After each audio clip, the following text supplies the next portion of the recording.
Hello everyone, welcome to another video. In today's video I'll be showing you where your indicator fuse is. So if your indicator lights or whatever aren't working, or maybe you're not getting any signal like when you actually use your indicators, perhaps they're just not working at all, then that could be a fuse related problem.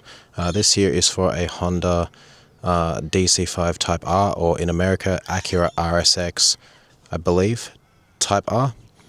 Okay guys, so let's get straight to it. Underneath here, you will see there is a little cover. You just want to pop this cover off. So one here, you can unscrew these with your hands.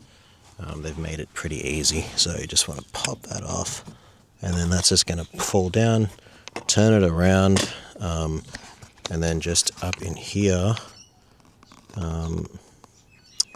you're going to be looking for fuse number 19.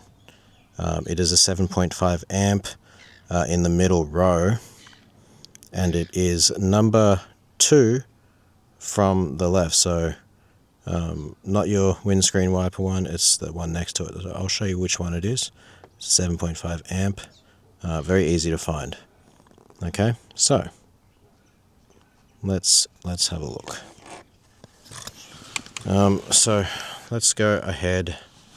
We're going to go up underneath the car. Okay, we're going to go up underneath, just up here. Okay, so let's zoom in on that. So you see that 7.5 amp fuse next to the yellow one, in between the other yellow one. This one right here, that is the fuse which you might need to replace. Okay, so you want to replace that one. Okay. Yeah, pretty much it. Yeah, so that's where your fuse is located, in between the two yellow fuses. It's a 7.5 amp fuse, guys, and that is how you replace your indicator fuse. Alright, so thanks for watching, and I'll see you guys in another video. Alright, peace out.